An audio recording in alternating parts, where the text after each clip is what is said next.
আসসালামু আলাইকুম। আসলে আমরা কোন দিকে যাচ্ছি, যে এই বাঙালি জাতি কোন দিকে যাচ্ছে তার কোনো ঠিক নাই। কারণ হানাহানি একেবারে তুচ্ছ বিষয়কে কেন্দ্র করে হানাহানি, ভাঙচুর, লুটপাট, এইগুলো আসলে কিসের যে ইঙ্গিত দেয় সেটা বোঝা বড় দায়। একেবারে যে মুন্সিগঞ্জের সিরাজদি খানে একেবারে তুচ্ছ একটা ঘটনাকে কেন্দ্র করে সিরাজদি খান থানা ও সহকারী পুলিশ সুপারের কার্যালয়ে হামলা করা হয়েছে, ভাঙচুর করা হয়েছে। স্কুল ছাত্র রোমান শেখ, যার বয়স 15 বছর, তার সন্ধানের দাবিতে আয়োজিত মানববন্ধন কর্মসূচি শেষে মুন্সিগঞ্জের সিরাজদি খান থানা এবং থানার সংলগ্ন সহকারী পুলিশ সুপারের কার্যালয়ে হামলা চালিয়ে ভাঙচুর করেছেন শিক্ষার্থী ও স্থানীয়রা। বুধবার 12 ফেব্রুয়ারি বেলা 11:30টার দিকে এই ঘটনা ঘটে। এ সময় থানার দরজা, জানালা, আসবাবপত্র ও 5টি গাড়ি ভাঙচুর করা হয়। প্রত্যক্ষদর্শীরা জানান, সকালে সিরাজদি খান উপজেলা মোড়ে উপজেলার কোলা ইউনিয়নের সর্বস্তরের জনগণের ব্যানারে মানববন্ধন করেন শিক্ষার্থীরা।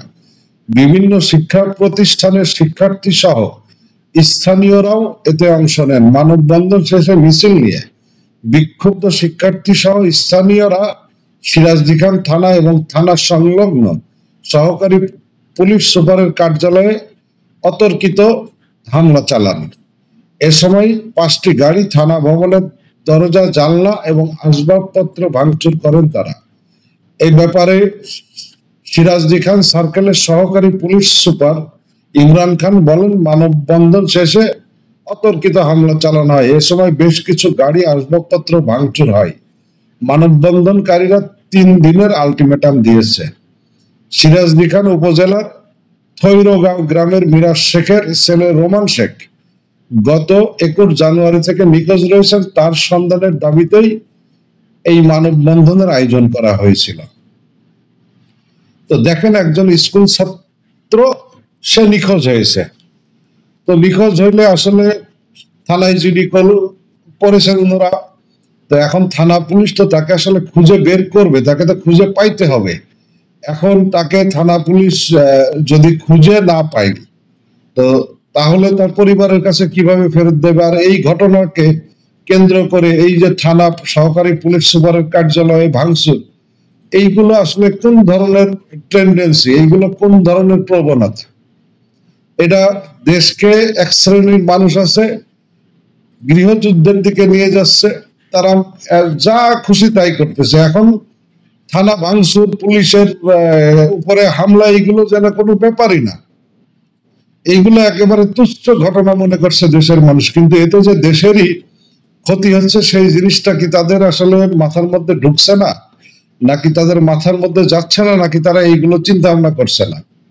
এখন স্কুল ছাত্র যিনি, এই যে রোমান শেখ যে নিখোঁজ হয়েছে, এটা কি থানা পুলিশ তাকে নিখোঁজ করেছে? ওই ছেলে যখন নিখোঁজ হয় তখন বাড়ির লোক কি ঘোড়ার ঘাস কাটতেছিল?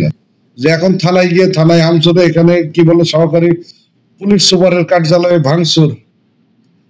আসলে ওই যে বাংলা ভাষায় একটা কথা আছে, বেশি বাড়লে কি হয়। তো সার্বিক পরিস্থিতি যেরকম, পুলিশ যেদিন আসলে স্বরূপে ফিরে আসবে, পুলিশ এইরকম আসলে করতে থাকলে যদি হার্ডলাইনে কখনো যায়, তখন কিন্তু কারোর জন্য মঙ্গলজনক হবে না। বিশেষ করে এই ধরনের কার্যকলাপ যারা পরিচালনা করছে, একেবারে সিলি একটা ব্যাপার যে আপনার যার ছেলে, এই যে মিরাজ শেখের ছেলে, তো মিরাজ শেখ নিজের ছেলেকে দেখে রাখতে পারে না, ছেলে নিখোঁজ। এখন সেটা পুলিশের উপরে দোষ দিয়ে, পুলিশের উপরে আসলে সেই দোষারোপ করে থানা ভাঙচুর, এইগুলো একেবারে অমানবিক কাজ। ভালো থাকবেন সবাই।